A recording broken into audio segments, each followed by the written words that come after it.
Hello, I'm Dave March, and this is the Land of Confusion video show for Ricochet, where we are a show for Ricochet members by Ricochet members, where we interview Ricochet members. And this is my co-host. I'm Don Tillman. I'm in Palo Alto and munching on tasty ramen. And here we today have someone I've been really wanting to do a video with since we started this show, and certainly since I first joined Ricochet. We have Mark Lardis, or Seawriter, on. And not only is he like a book writer, a book reviewer, he also worked on the NASA space program and has written books about the NASA space program and the shuttle. So we're going to have a bit of a conversation with him and get to know him and find out more about all those How things. can this not be interesting? Yeah. Oh, I can think of ways. So my first question for you is, where were you born and what was it like growing up there? Okay, I was born in Ann Arbor, Michigan, and oh yes, I can see the smiles. Actually, though, although Ann Arbor is a crazy lefty college town, it was a real good place to grow up in the 1950s, 1960s, although it did get crazy at times. And my father was a graduate of the University of Michigan, who did what an awful lot of the graduates did. They fell in love with the town and stayed and never left.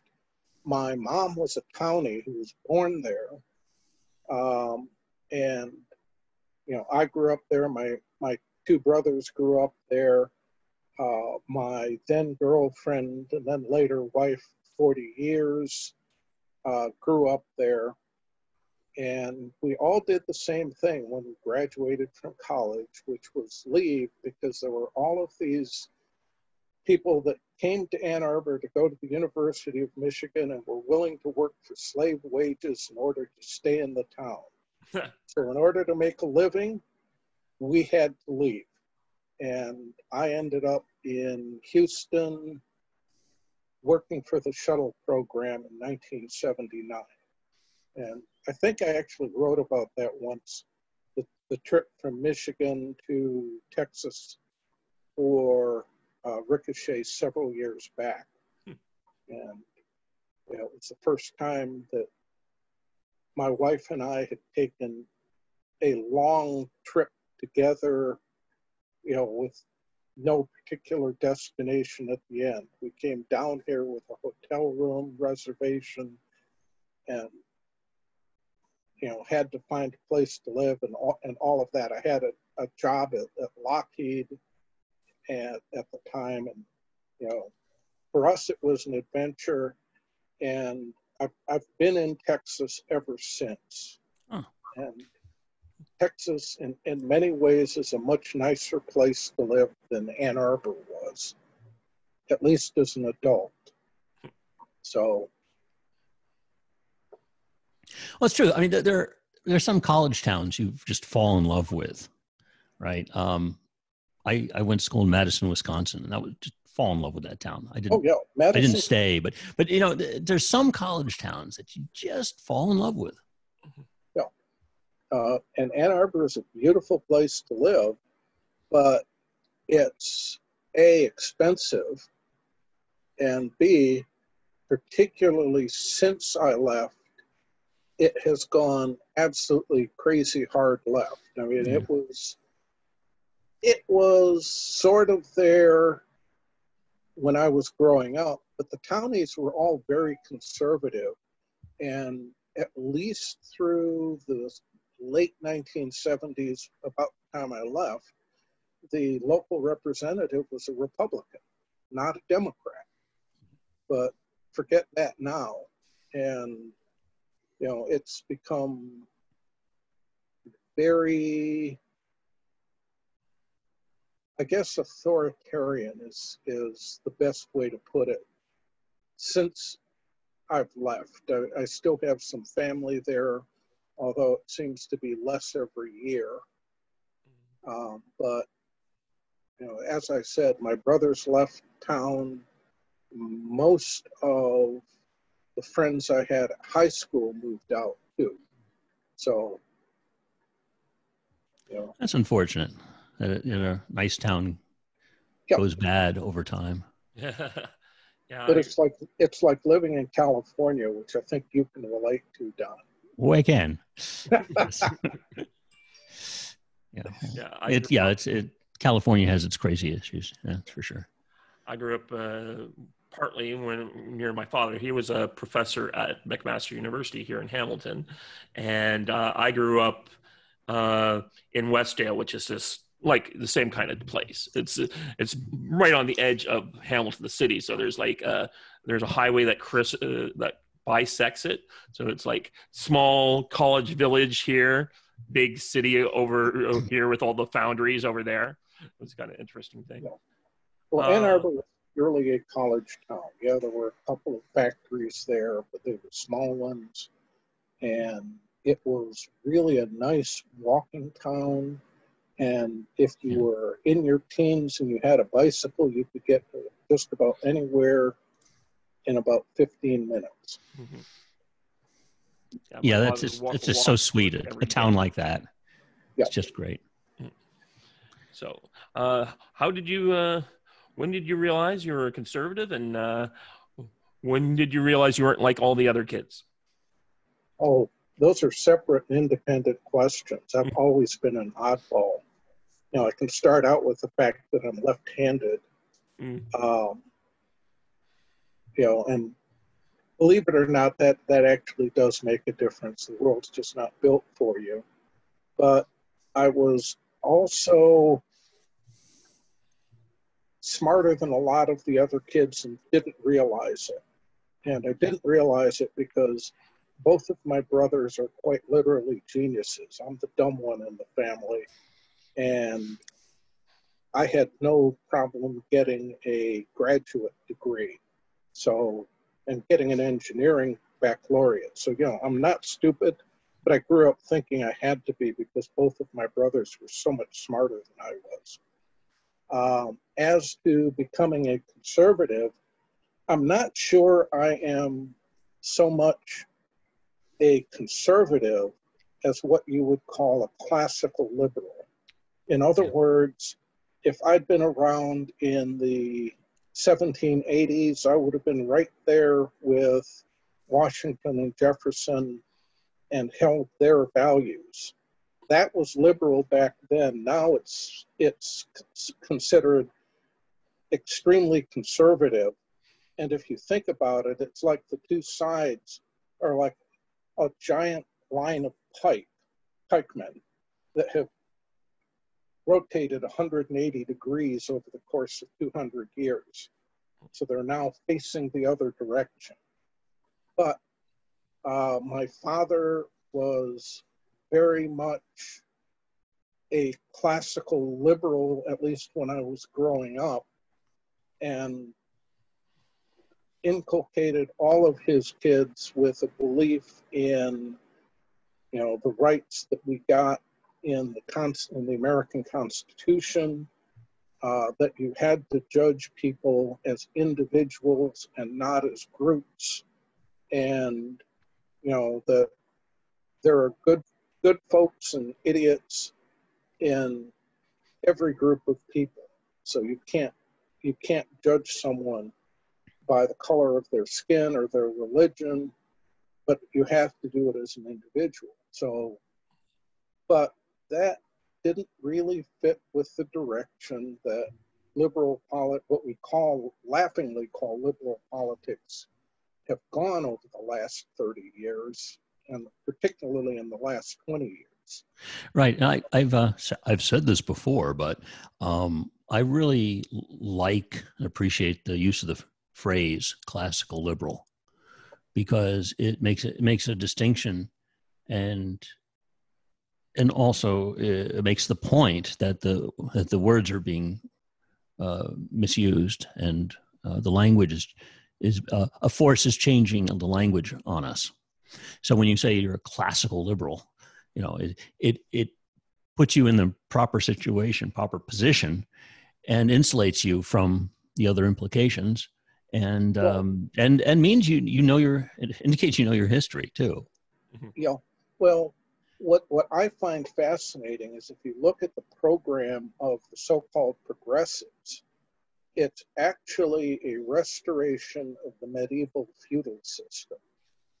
They're really trying to reinstitute feudalism. So it's not new or progressive, but it's a return to the Dark Ages. Mm-hmm. I may be wrong on that, but history, I can give you lots of historical examples. History is my real passion. And although I worked 30 years as an engineer, the main reason I went into engineering from high school was because of my interest in history. And from the standpoint of someone who graduated high school in 1973, my question was, who's going to be making history?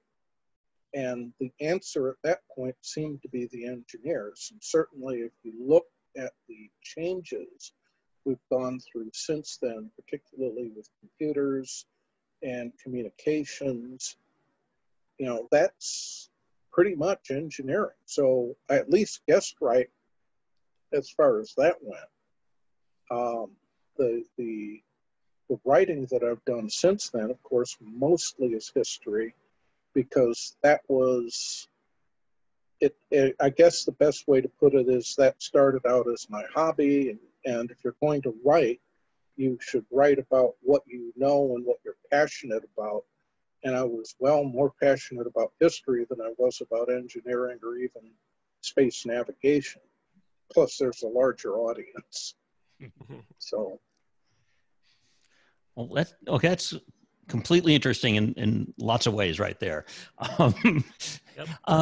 What you said about the progressive movement being medieval is interesting. A feudal, you said feudal. It really is feudal if you think about it. You've got classes of people that are incapable of ruling themselves, so you have to have lower expectations for them. Mm-hmm. And you have an elite that will provide them with all of the answers and with the substance they need to survive, which of course the elite decide what you have and what you don't have. Mm-hmm. They decide how you're supposed to dress. They decide what you are supposed to believe. And if that doesn't sound medieval, what would sound medieval? Well, do you think that is intentional from a political foundation? Or do you think it's an accident, a consequence of just being power hungry? I think that's my theory. My theory is this comes out of is a consequence of being power hungry. Right. Well, it actually is a little bit of both. Part of the thing is that the medieval nobility developed because strength was what decided things back then. You were the strong man, you could impose your will on others. Today, you have this elite that bases their rulership on intellect because, you know, machines have displaced most of the functions that purely muscular activities played in the Middle Ages. However, they've got the same mindset as the medieval barons in that I'm stronger than you are. That makes me smarter than you are. That means that I have to make all of your decisions for you. I don't see it as different. I just see it as they're using a different basis for their nobility. You know, you have to have gone to an Ivy League school. When was the last Supreme Court justice that we had that wasn't a graduate of an Ivy League school?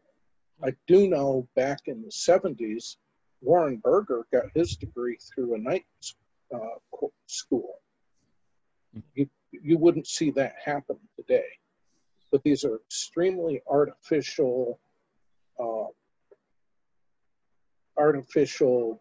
parameters that they're setting to define what is the best and beautiful. Right. But was that intentional, or again, was that a consequence of something else? Well, I think it's a perversion of the whole concept of meritocracy. Mm-hmm. Yeah, sure. The best and brightest will rise to the top. Now, if you measure it by ability, meritocracy works extremely well, but we're no longer measuring it by ability, we're measuring it by credentials. Right. And we are now, yeah, so the what you might call the metric of meritocracy, which is hard to say, became that say that Harvard degree, and then the people in the Harvard admissions office suddenly have political power. Right. Mm-hmm. But is this deliberate?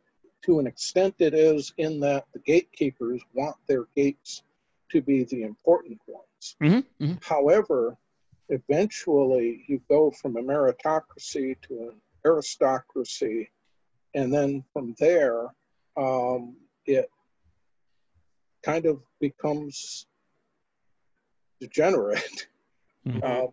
There was a management book called Barbarians to Bureaucrats that defined the 6 stages of organizational growth as the barbarians, the people that go out there and conquer, the builders, the ones that grow the organization, the administrators, the ones that maximize it. Then you go to the bureaucrats, which are the ones that set and follow the rules. And then from there, you go to the aristocrats who just blindly follow those rules. Mm-hmm. And aristocracy is where you are just before everything collapses, as it happened in, say, France in the 1780s. And frankly, I'm seeing an awful lot of signs of that in 21st century United States. Now, I would think the world, yeah, or well, now, Western world. The good news in that is that, as the saying goes, what can't go on forever won't go on forever. And in what is looked down on as flyover country, I think you still have an essentially healthy society. And at some point, the navel gazers that are running the country will become so inept that they can no longer run it. And then people that are capable will take over again. Mm-hmm. My brother-in-law a couple of weeks ago pointed out something that I found fascinating, and that is 100 years ago, the people that produced things were in the cities. The garment district in New York was in downtown New York. The big steel mills in Gary were in downtown Gary. The auto plants were largely in the big cities. Nowadays, city cores are occupied by people that do not manufacture anything, do not produce anything other than ideas, and they don't grow food, they don't make things, they don't mine. So all of the production has left the city, and the majority of the population has become disconnected from our sources of supply. You ask most people, where does food come from? If they're in a city, they're going to say the grocery store. If you ask them where goods come from, if they're in a big city, they'll say, why, Amazon. They honestly believe that. And if you look at it, that really explains a lot of the behavior of people like AOC, who are completely divorced from producing things and are completely focused on rent seeking and raking off their share from the production stream. You know, absolutely, yes, absolutely. And well, and part of it is that manufacturing has mostly moved offshore. No, and a lot of it's in the United States. Yeah, that's true. A lot of it is still. And last time I checked, the U.S. is the largest manufacturer of goods of the nations. Right.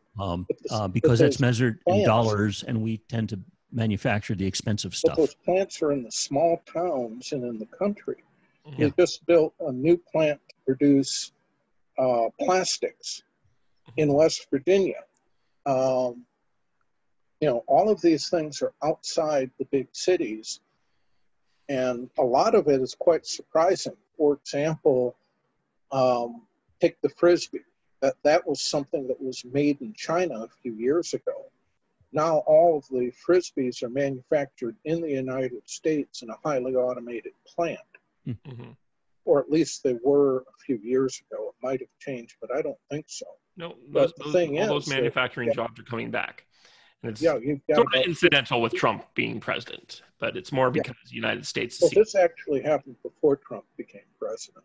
Yeah. I remember reading about it about 5-6 years ago. Yeah. And apparently all the Frisbees in the world are built in a plant that employs 50 people. You know, I used to tell my kids, if you want a job that pays well, look for something that's capital intensive instead of labor intensive.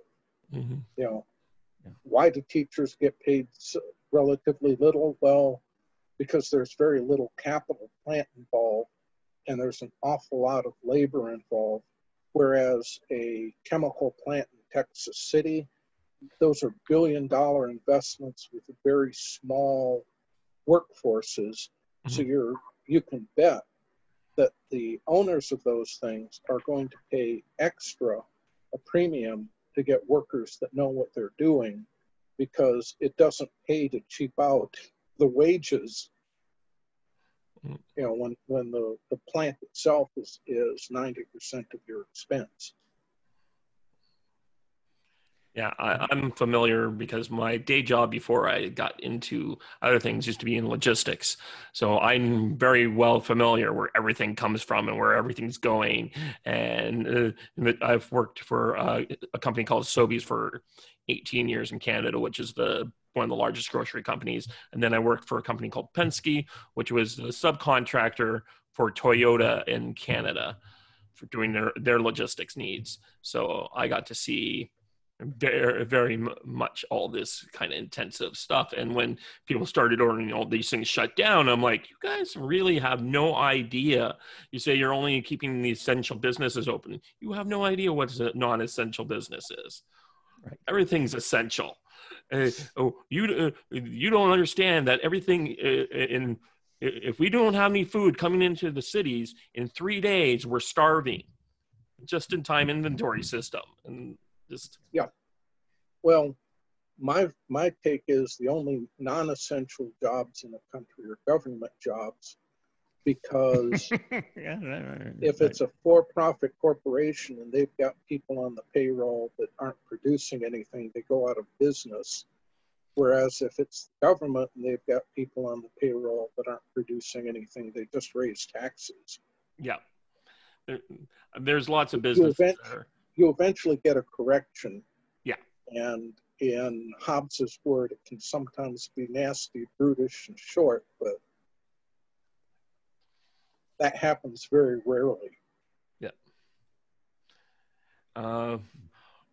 Why did you join Ricochet? This is going to sound funny, but I joined Ricochet because my wife told me to. Fine woman. The backstory behind that is we both enjoyed listening to the Ricochet podcast. This is the flagship podcast, and this is 2011. I think we joined in 2012. So we've been listening to it for a couple of years, and Rob Long gave this impassioned speech about how they were going to be going out of business if they didn't get an extra 50 people signing up. And we decided it was cheap enough that we could afford it for a year, although I'll admit the main reason I resisted joining was because of that. At the time, they had this silly thing where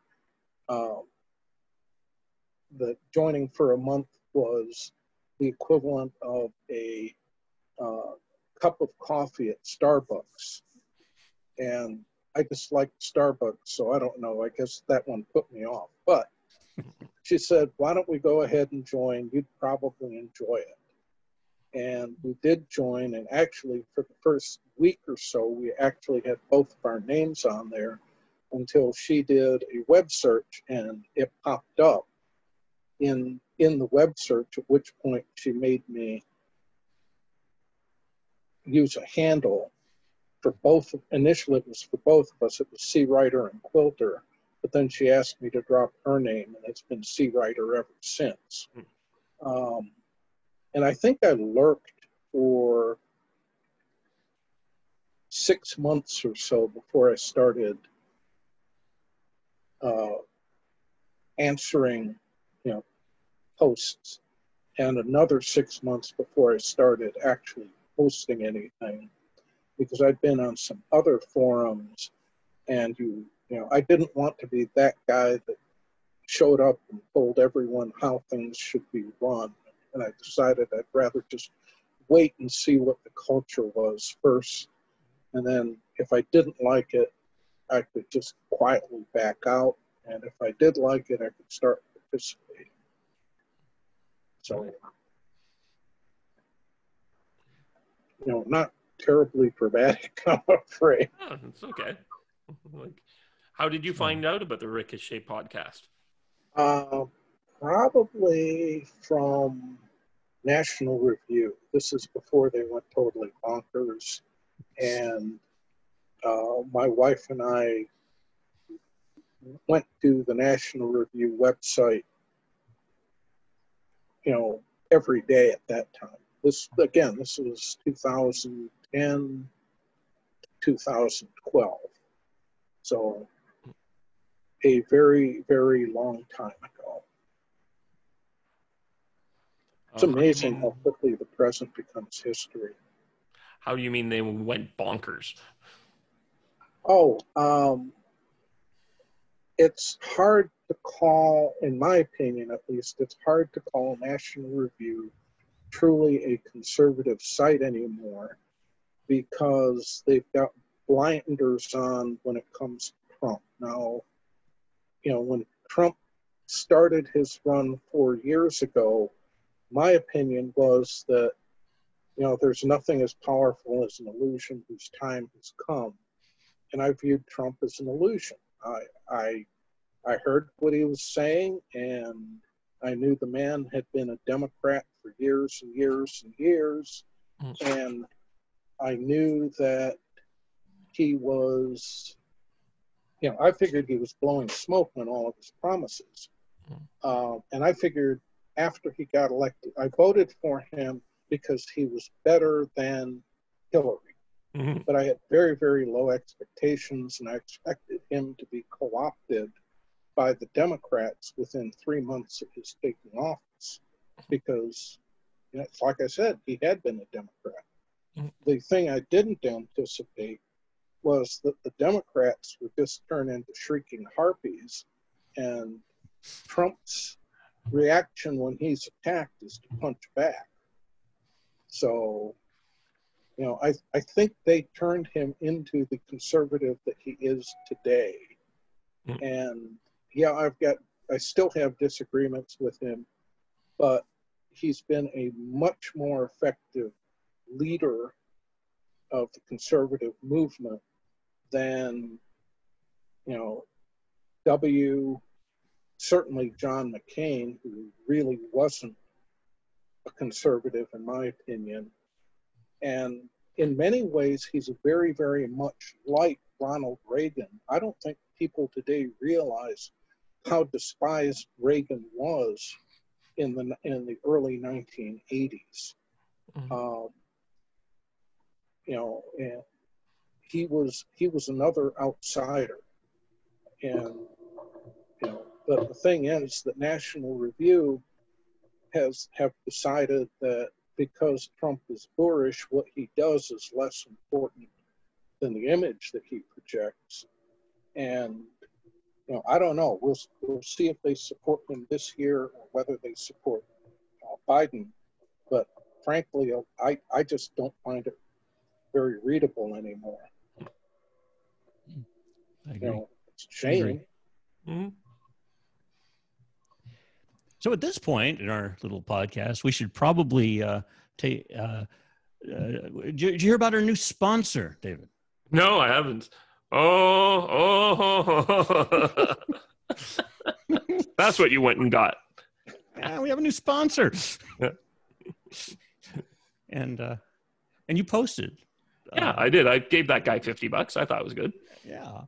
And I ran and filled up that post with all the action that happened afterwards. Yeah. So I thought we'd take a tribute to your post and to the fine Goya food products. I hate to say it, that's part of the sign of the madness that has been the year 2020. That someone that you would end up getting a calls for boycott because he supports a presidential candidate. Yes. But again, that's part of the totalitarian nature of progressivism. It is. Part of the totalitarian nature of socialism, which is really what progressivism is. Yeah. And, when you get something like Antifa, it's really an example of someone looking in a mirror and thinking they're looking through a window. Yeah, that's true. They're the fascists. Oh, yeah. Well, whenever they show those memes of them with the original anti-fascists, and they're showing like American troops or Allied troops storming the beaches, I usually grab a copy of I go and get my Soviet pictures display and say, no, these are the anti-fascists that they're emulating. Well, they're really emulating the German. The only people the fascists were to the left of were the communists, and they weren't terribly far left from those. I mean, Benito Mussolini, his middle name was Juarez, and he was named for the socialist leader of Mexico, Benito Juarez, and he was a red diaper socialist. And, fascism is just repackaged socialism. The only difference is it's national rather than international. But I don't see very much different otherwise. Certainly the Soviets had all that collectivization stuff that the Nazis did not have, or the fascists did not have. So there's a little different. You get private property in fascist societies for a certain amount. Right. I mean, the state can take it at any time it wants, but until it needs it, it won't take it from you. Yeah, it's like I said, it's slightly to the right, and there's actually a real advantage to not nationalizing property and allowing people to retain it, because as you pointed out, you can always take it away if they misbehave. Yeah. And that way, whatever goes wrong is the fault of the property owners and not the fault of the state. There's also so the Chinese are now more fascist now than communist in a lot of ways, except for they still believe in Marxism. They're still hardcore Marxists. They're allowing that property to exist. The other one, though, I would be remiss not to point out there is a weird right-wing fascism that does exist. It's not on the left. And that's what Franco, the Evangelists, and what's his name in Portugal, Salazar. Right. Those guys do a very different thing that is more conservative reactionary. Well, Salazar is an interesting character. Very few people realize this, but he started out as an economics professor. I'm not sure what that says, or maybe I am, especially considering the state of the colleges in this country today. Mm-hmm. So yeah, he was one of the few fascist leaders that didn't come from a military background. Actually, Hitler was too. So yeah, we had another one like that is in Canada, Duplessis, who was a provincial premier, but he ran Quebec in a very similar thing. And then in the 50s, when he finally died, there became a more liberal reaction. Classical liberals came in and took over and cleaned up all his ballot stuffing measures. But yeah. I always had the feeling that the communists and the fascists were just in, friendly competition for the position of controlling stuff. Yeah. And there, ideologically, there wasn't a heck of a lot of distance between them. Yeah, well, in many ways, they're arguing over which end of the egg to break open. Right. Yeah, that's the sort of thing. Because, each one wants, in a very authoritarian situation, wouldn't it be nice to be the one who has the power, right? Yeah.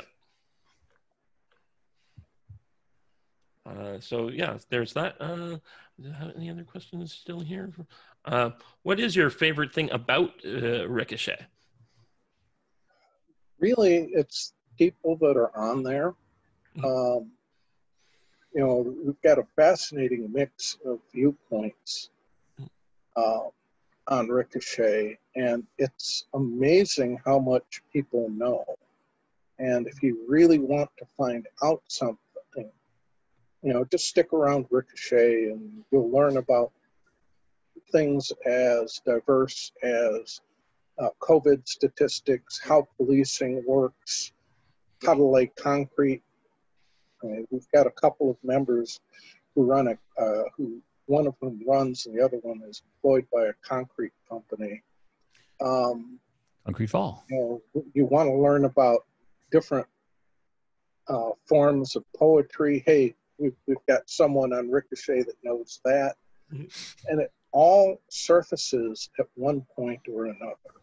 And, the other thing is, we do get touchy with each other on occasion, but really and truly, I think we've achieved Rob Long's vision of, polite conversation. That's one of the things I really like about Ricochet. They also tend not to shut down people if you don't toe the party line. And, I do know that got to be, you're seeing the results of that obviously in the left and in academia today, but I remember seeing that in other conservative forums that I'd belonged to earlier, where if you didn't adhere to the orthodoxy, they pitched you out. So, yeah, look, Ricochet has Gary Robbins, and that guy is an interesting guy, and he has his beliefs, and what's interesting is I can think of several members that joined as liberals that were going to preach to the heathens and convert us all, who've since become really more conservative, they've abandoned the progressive cause because we make more sense than the progressives. I won't mention names, but it's a phenomenon that I've seen. Now, I don't know, I'm not going to throw stones at any particular member, but some of them are more idiosyncratic than others, and you've mentioned at least one of them. Yep. So. Oh well, you know what? Yeah, I think we see when you're presented with a dispute over a topic, yes, it is. No, it isn't. Yes, it is. No, it isn't kind of thing. That kind of argument just doesn't go anywhere. Right. And people have a tendency to stake out their grounds and defend them and so forth. And one of the things I like to see and like to do when I can is take a situation and look at it from a completely different angle. And from where those initial positions are no longer meaningful. You're saying, this is bad. I want to do this. I want to do this. Well, what are the consequences of this? What will solve the problem that we were complaining about? Does this really solve the problem? That sort of thing. Take a different angle and learn stuff that way too. I mean, it becomes a real learning experience. And then it turns out those positions you staked out are probably not that the right thing, mm-hmm. not that helpful. So, if you want to eliminate some problem, we say, oh, this way, go between this and that approach. But then you look at it from another, how do we solve these problems in other fields? How do we, is there a kind of feedback system, an evolutionary system that can correct it and make it work better over time without forcing this opinion or that opinion on you? And yeah, I could do that. So as I think we see that in the most fruitful discussions. Mm-hmm. Well, we've been talking about 45 minutes and we haven't even really gotten to your book career or to your time in the NASA program. It's great. We can talk about that. So, but you first went down to Houston and joined Lockheed, but how did go from Lockheed to working for the space program? Well, Lockheed was a NASA contractor in '79. Mm-hmm. Actually, they still are. They were one of the major ones. And I worked for them for 2 years doing structural analysis on the shuttle. My degree's in naval architecture, and I ended up at Lockheed completely by accident. I was always a space nut. When I was in grade school, that was when the Gemini program was taking place, mm-hmm. grade school and junior high. And there were a bunch of us that followed individual astronauts the way that other kids followed baseball teams. But about the time that I graduated from high school, that was when the big aerospace collapse was. So I decided that even though I was going into engineering, I ended up majoring in naval architecture, ship design, which has actually proved to be an excellent choice.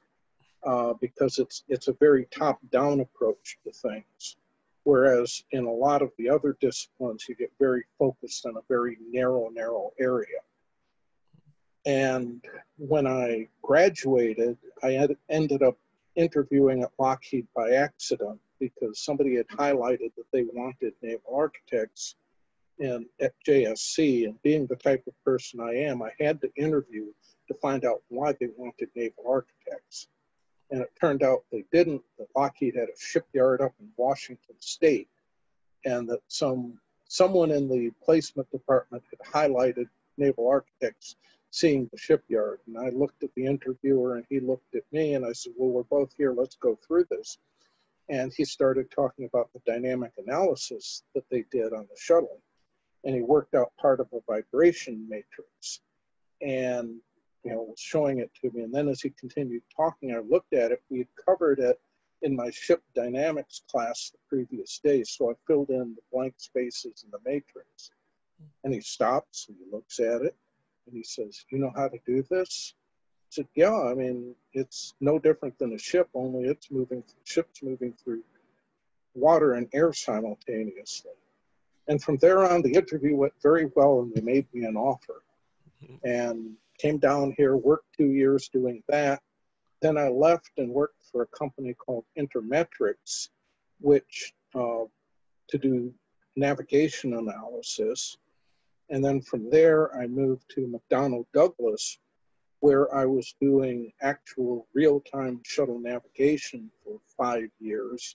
And that was really a lot of fun, because when I would go home, I'd see my high school friends and they'd say, "What are you doing now?" I said, "Oh, I navigate the shuttle when it's flying." And they'd look at me, and I was always overweight. And they'd really give me a strange look and say, "I didn't know you were an astronaut." And of course, then I would explain to them that the navigators, along with all the other excess baggage, were left on the ground. But navigating the shuttle was a whole lot of fun. And then McDonnell Douglas lost that contract, and instead of switching to the Rockwell, which won the contract, I stayed with McDonnell Douglas, did navigation analysis for a few more years, then did integration engineering on the what became the International Space Station, but which at the time was Space Station Freedom. And until that program got canceled and Freedom became another name for Nothing Left to Lose. At which point I decided that aerospace was way too cyclical, and I decided I needed to move into a new area. And I got a job doing this thing called electronic commerce. And that was a rocket ride for 8 years. That was up in a small town in East Texas called Palestine, because they were intent on proving that you could do e-commerce anywhere. And of course, that developed into the whole .com thing, and that ended up being just as cyclical as aerospace. And the whole bubble burst about the same time as 9/11 occurred. And I was left standing without a chair behind me when the music stopped, and spent 9 months unemployed. And then it turned out that Boeing, which had bought actually both Rockwell and McDonnell Douglas in the 8 years I was in Palestine, was moving the shuttle engineering from California to Houston.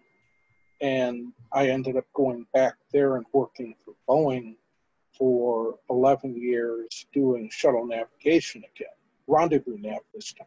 Now, the thing is, the first time I was at McDonnell Douglas, rendezvous navigation was the really sexy part of navigation, and it was almost impossible to get into it, which was fine because I really enjoyed the inertial navigation of the shuttle that I was doing at the time.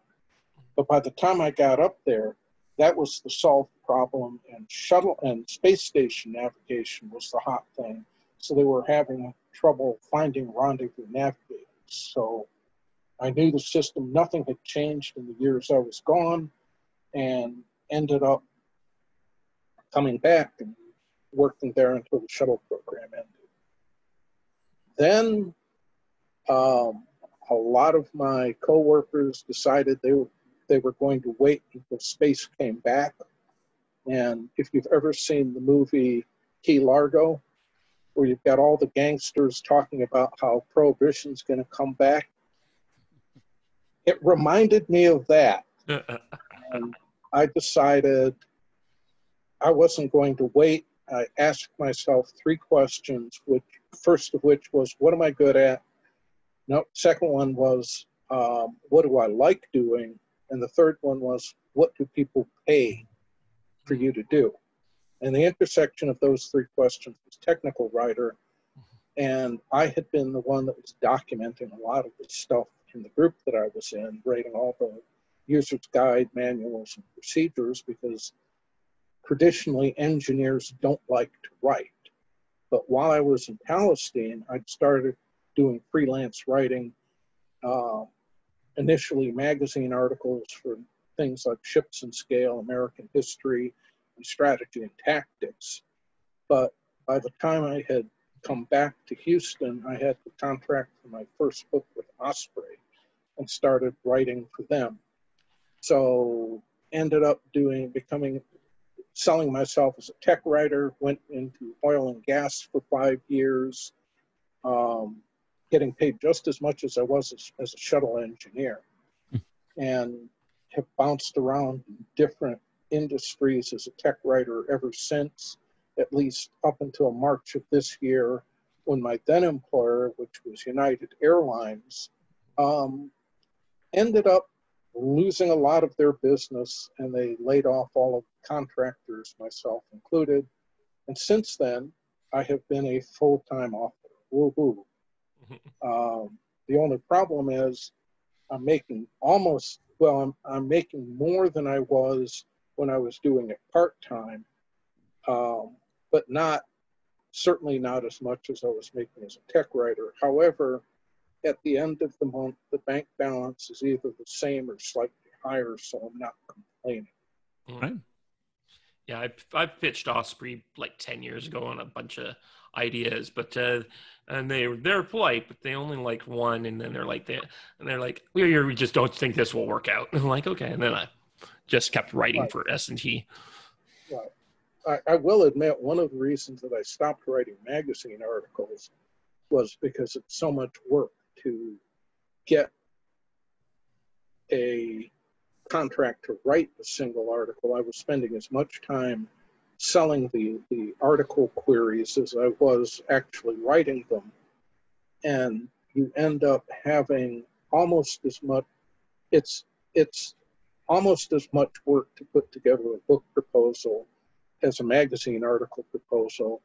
And the books pay better. Yeah, I imagine. So my experience with my magazine writing proposals, I almost always got them. I was only working for 8 Against the Odds and or Decision Games.